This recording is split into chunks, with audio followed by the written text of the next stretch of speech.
वाणी का अर्थ शत्रु का नाश करना नहीं, शत्रुता का नाश करना है।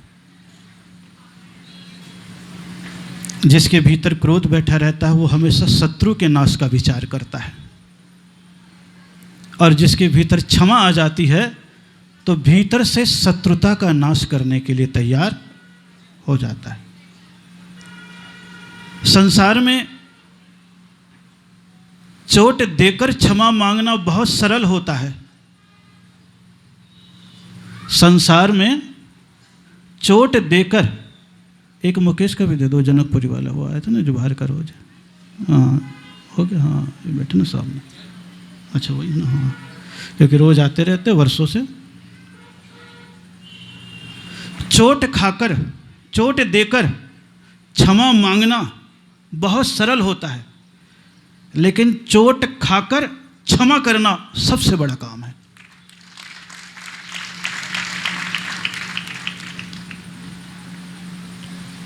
चोट तो देने में अपना स्वार्थ है, अपनी अपेक्षाएं हैं, अपनी क्रियाएं हैं, फॉर्मेलिटी निभा ली जाती है, सॉरी माफी बिल्कुल बाहरी चीज हो जाती है। लेकिन चोट खाकर के भी क्षमा कर देना यानी अपने उबलते हुए पानी को ठंडा कर देना है।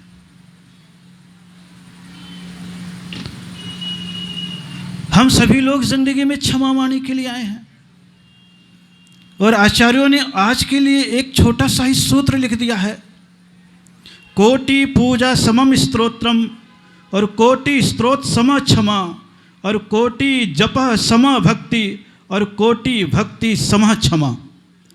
जब उनसे प्रश्न पूछा गया कि क्षमा बहुत बड़ी चीज़ है, कि बोले हाँ, तुम करोड़ बार पूजा कर लो, बोले उसका पुण्य उतना नहीं है क्योंकि तुम भगवान की पूजा कर रहे हो, बाहर की क्रिया कर रहे हो, लेकिन शांत चित्त होकर के उनकी स्तुति कर लो, बोले करोड़ पूजा के समान एक स्तोत्र होता है, क्योंकि पूजा में प्रवृत्ति है और स्तोत्र में निर्वृत्ति है। दूसरे नंबर पर कह दिया कोटि स्तोत्र समम जपा, करोड़ बार आप कोई स्तुति का पाठ करो, बोले उसमें भी तुम बाहर का सहारा ले रहे हो, अब भीतर बैठ करके जो जप करते हो तो करोड़ स्तोत्र के बराबर जाप का फल मिलता है, क्योंकि जाप में अपने निकट ही आया जाता है।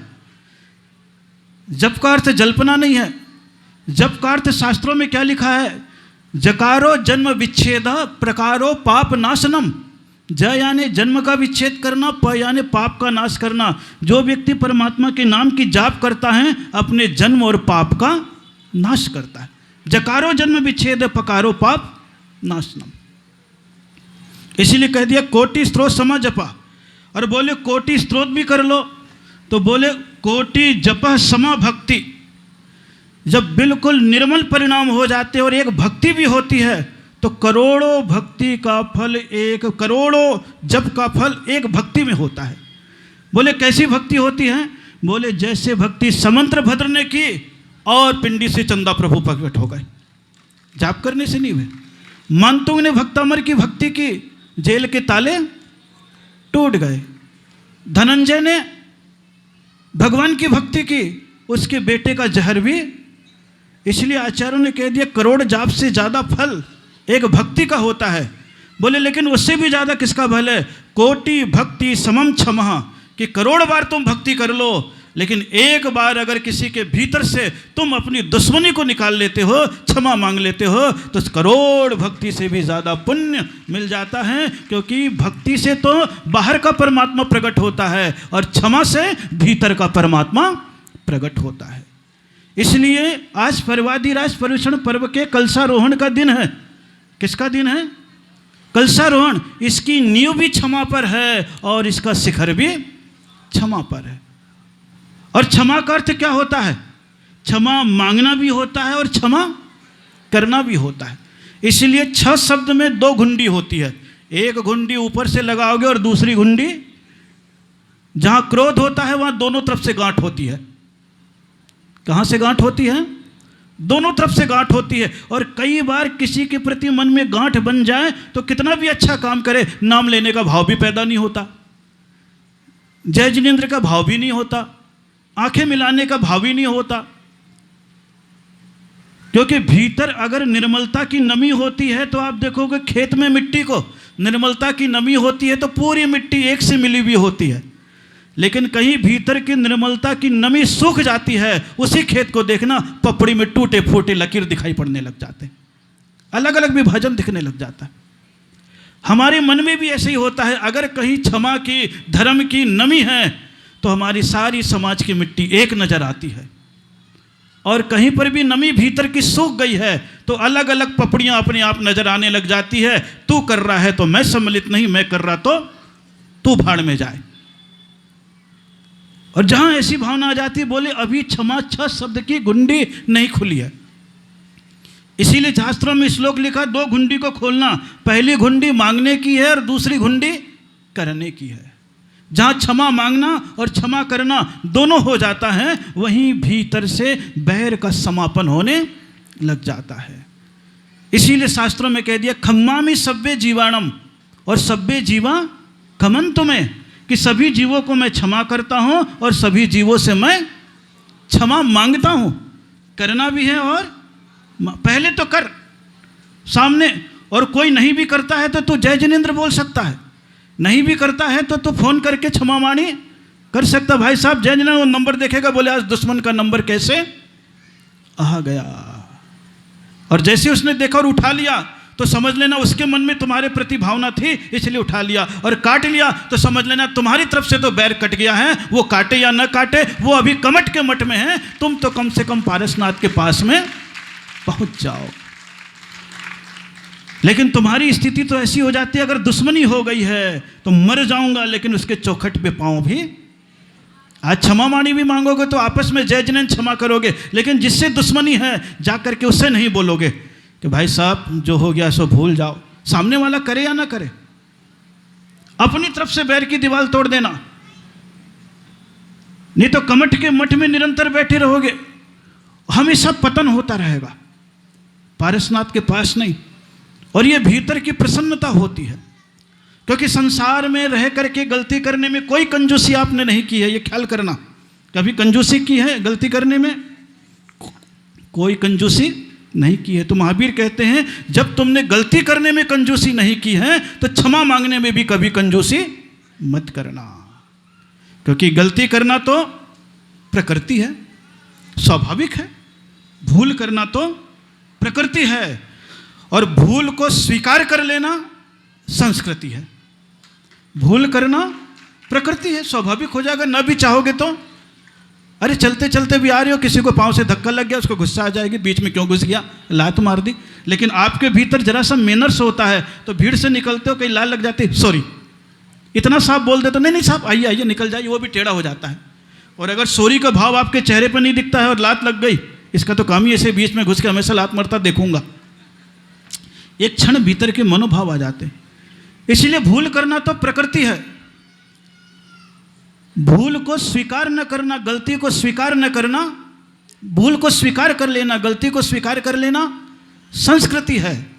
लेकिन अपनी गलती को और अपनी भूल को स्वीकार ही न करना, यह तुम्हारी मानसिक विकृति है।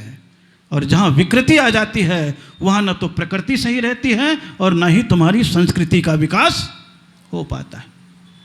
इसलिए आचार्यों ने बहुत अच्छी बात कह दी है कि कोटि भक्ति समम क्षमा, करोड़ बार भक्ति कर लो तुम रोज, लेकिन अगर बैर का समापन नहीं किया तो बोले यह बैर महा दुखदाई है, यह बैर न बैर मिटाता है, महा दुखदाई है। और आज हम जगह जगह अपने दिमाग में कितनी गांठों को लेकर के बैठे हुए हैं। पर्व तो कहते हैं, लेकिन पर्व का अर्थ होता है गांठ। गन्ने के बीच में एक पर्व होता है, उसे कहते हैं गांठ। क्या बोलते हो उसे आप? पर्व कहते हो। और वो गांठ होती है, बोले वो गांठ है, तुम चारों तरफ से चूस भी लो गन्ने को, लेकिन अगर उसे उगाना है तो एक बार क्षमा की भूमि में प्रवेश कर दो, उसी गांठ में से फिर मीठा गन्ना पैदा हो जाएगा, कहीं दूसरी जगह से लाने की कोई आवश्यकता नहीं पड़ती है। इसलिए क्षमा कहा गया है।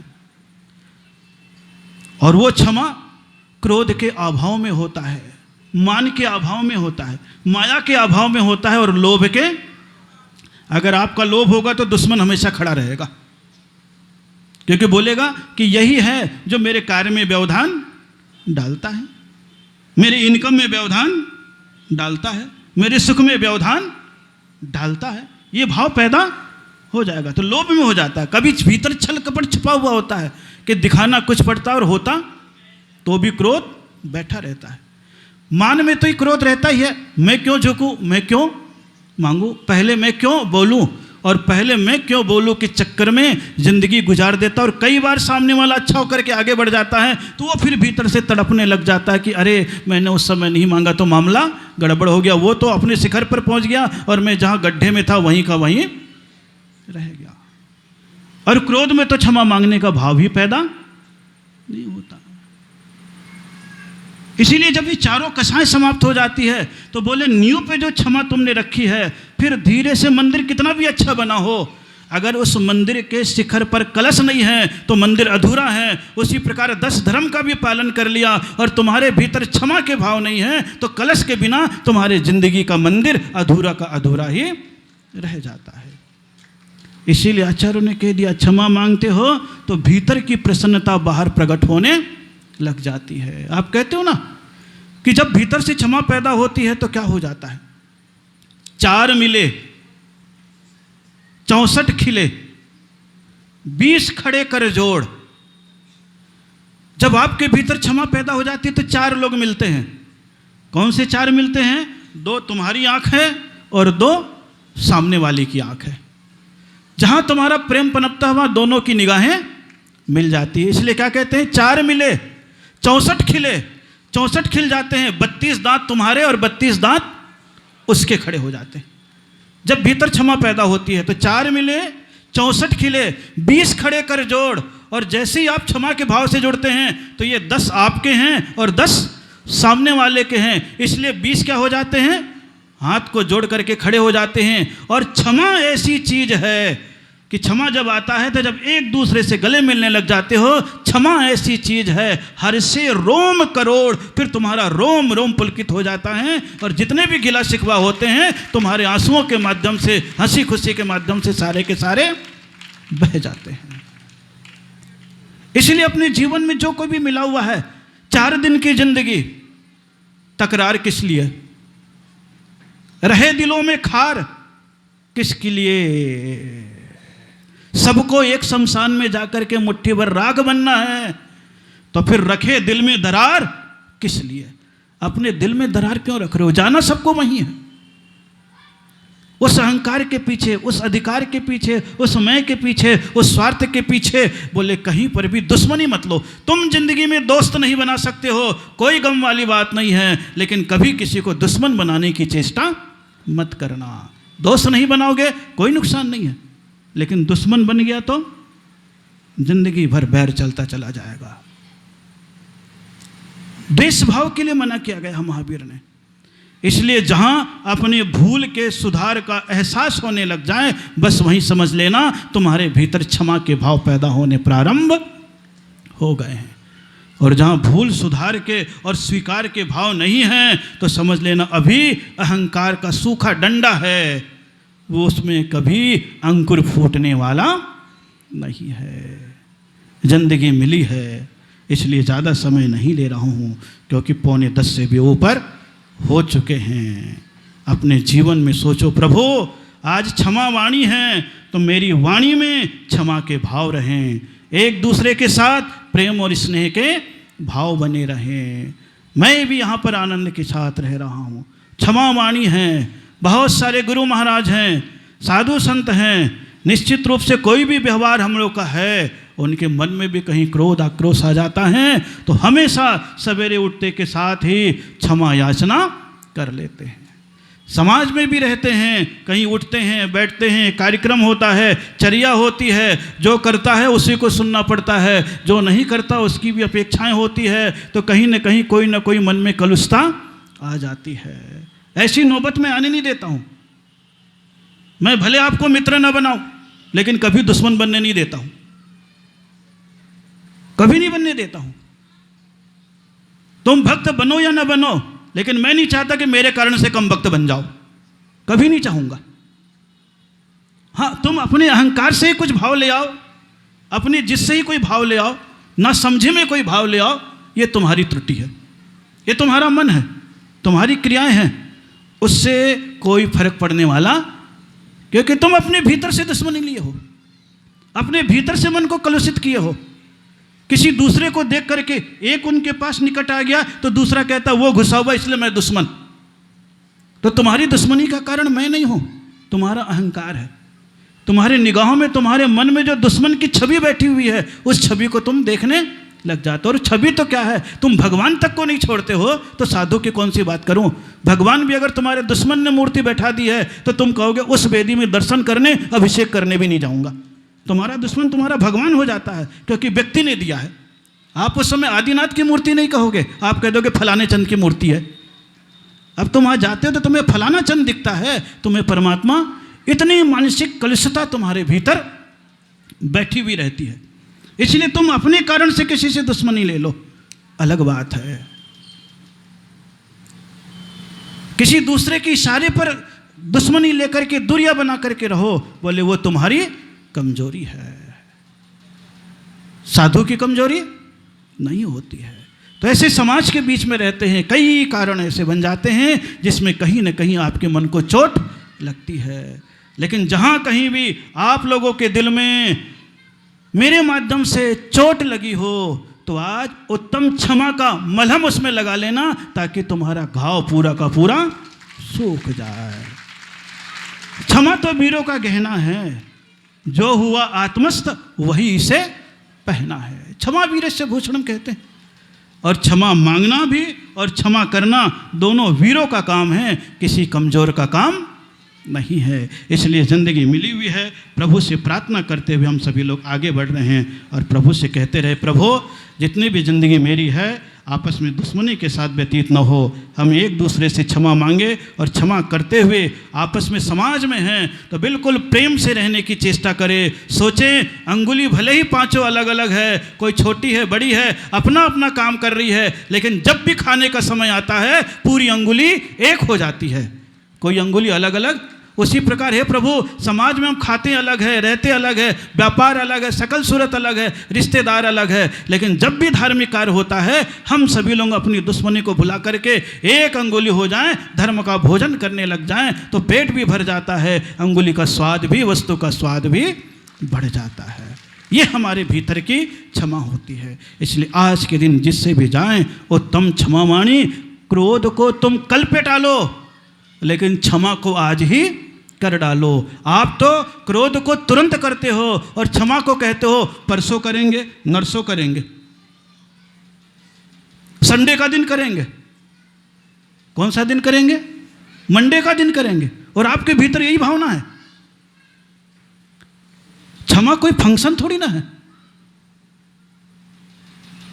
भीतर के फंक्शन को सुधारने का नाम क्षमा है। भीतर के फंक्शन को सुधारो, बाहर के फंक्शन को नहीं। जिस दिन भीतर का फंक्शन सुधर गया, जो ब्लॉकेज आई है उसका ध्यान नहीं दिया, तो निरुपामिति और जहां मिला है तो तात्कालिक स्टंट भी डल गया, फर्स्ट एड भी मिल गया, तो समझ लेना अब बीमारी बढ़ने वाली नहीं है। लेकिन तुम तो ब्लॉकेज, बोले अभी क्या करना यार, अभी तो एक नस ब्लॉक हुई है, अभी 3 बची है, फिर एक आध होगा तब देखेंगे। तुम जरा सा पवित्रता का धन बचाना चाहते हो तो अपवित्रता का क्रोध अपने आप ही आने लग जाता है।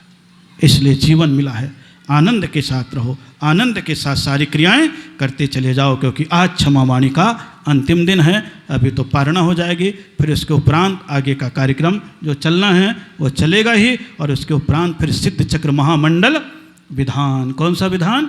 सिद्ध चक्र महामंडल विधान का कार्यक्रम है, जिसमें सभी जोड़े बैठने के लिए अभी राजीव कुमार जी भी आ गए हैं।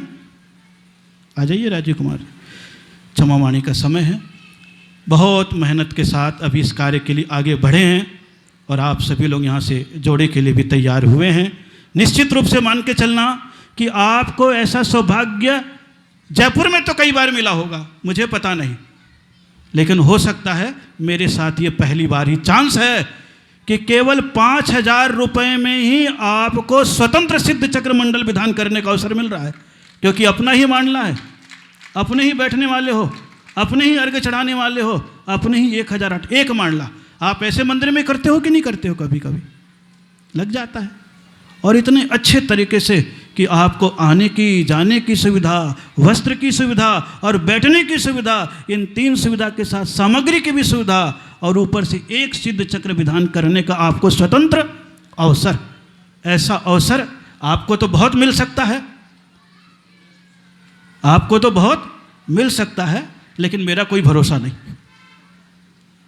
इसलिए आपके सौभाग्य को मैं कुछ भी प्रशंसा नहीं करूंगा, क्योंकि जयपुर के लोग हैं बहुत सौभाग्यशाली हैं। न चाहते हुए भी एक चाहते हो 2 फंक्शन मिलता है आपको, सौभाग्यशाली हो। इसलिए उस सौभाग्य का उपयोग कम होता है, सोचता अगली बार देख लेंगे, मिल चुका है।